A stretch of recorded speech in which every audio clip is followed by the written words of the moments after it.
সকাল ৭টা ৩০ প্রধান জামাত ঈদের প্রধান জামাত অনুষ্ঠিত হবে জাতীয় ঈদগাহ ময়দানে। প্রস্তুতি একেবারে শেষ মুহূর্তের প্রস্তুতি কেমন দেখছেন? নিরাপত্তা ব্যবস্থা কেমন?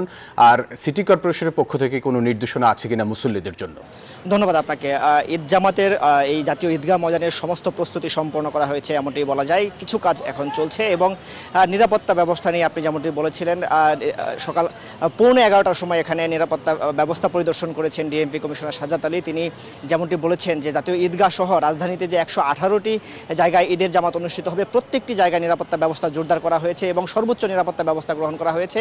প্রত্যেকটি এলাকাতেই তাদের বিশেষ নজরদারি থাকবে এবং সাদা পোশাক সহ বিভিন্ন পেট্রোল টিম কাজ করবে। এর পরবর্তীতে 11:30টার সময় এখানে ব্রিফিং করেন র্যাবের আইন ও গণমাধ্যম শাখার পরিচালক ইন্তেখাব চৌধুরী। তিনিও এই জাতীয় ঈদগাহ ময়দান পরিদর্শন শেষে বলেন, নিরাপত্তার জন্য সারা দেশে গোয়েন্দা নজরদারি বৃদ্ধি করা হয়েছে। পাশাপাশি সারা দেশের এই ঈদের জামাত এবং ঈদ পরবর্তী সময়ে বা ঈদের সময়ে ফাঁকা ঢাকা নিরাপত্তায় বিশেষ ব্যবস্থা তারা নিয়েছে। একই সাথে কিন্তু এর পরবর্তী সময়েই স্বরাষ্ট্র উপদেষ্টা জাহাঙ্গীর আলম তিনিও এখানে এসেছিলেন, তিনিও কথা বলেছেন।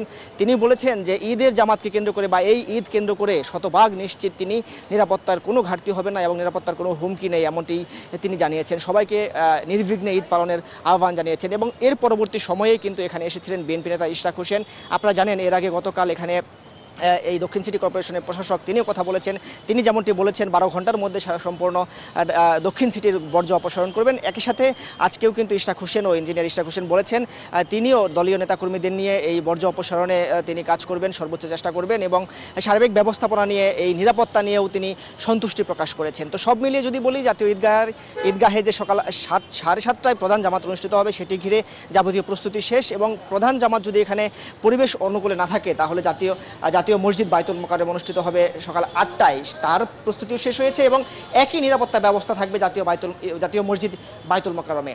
তো ঈদগাহ ময়দান থেকে এই ছিল আমার কাছে সর্বশেষ। সুমন, আপনাকে ধন্যবাদ আমাদের সাথে যুক্ত হওয়ার জন্য। বান্ডেল থাকলে প্রতি সেনমানিতে টাকা বাঁচবে। বিকাশ সেনমানি বান্ডেল কিনে জিতুন প্রতি লেনদেনে।